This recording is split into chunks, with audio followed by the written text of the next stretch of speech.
மஞ்சப்பாறை மீன் வச்சு இன்னைக்கு குழம்பு செய்து பார்க்கலாம்.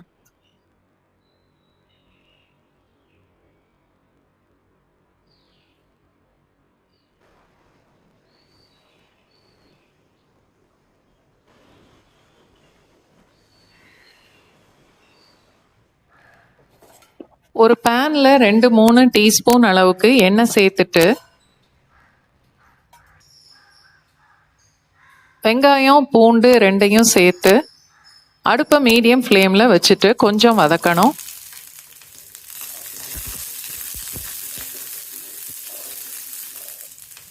வெங்காயம் பூண்டு இந்த அளவுக்கு வந்ததுக்கப்புறம் தக்காளியையும் வெட்டி சேர்த்துடலாம்.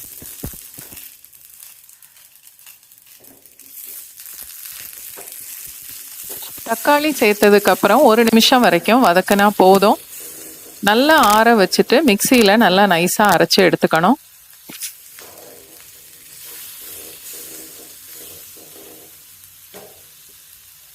மீன் குழம்பு தாளிக்கும் போது நல்லெண்ணெயில் தாளிச்சா நல்லா இருக்கும். அதனால நான் நல்லெண்ணெய் சேர்த்து தான் தாளிக்கிறேன். கடுகு, சோம்பு, வெந்தயம் தாளிச்சிட்டு சின்ன வெங்காயம், பூண்டு, பச்சை மிளகாய், கருவேப்பிலை எல்லாம் சேர்த்து நல்லா வதக்கணும்.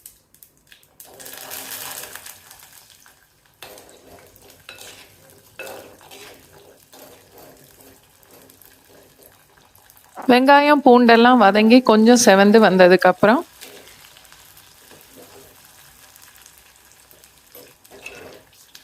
மஞ்சத்தூள், மல்லி,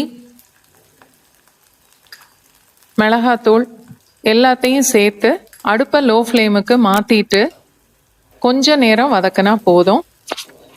அதோட அரைச்சி வச்சிருந்த வெங்காயம் பூண்டு தக்காளி எல்லாத்தையும் சேர்த்து 1 நிமிஷம் வரைக்கும் வதக்கணும்.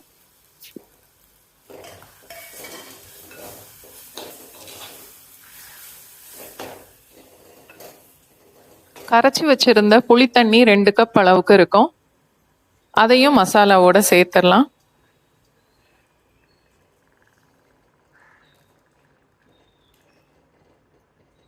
தேவையான அளவுக்கு உப்பும் சேர்த்து நல்லா கலந்துட்டு மூடி போட்டு 3-4 நிமிஷம் வரைக்கும் கொதிக்க விடணும்.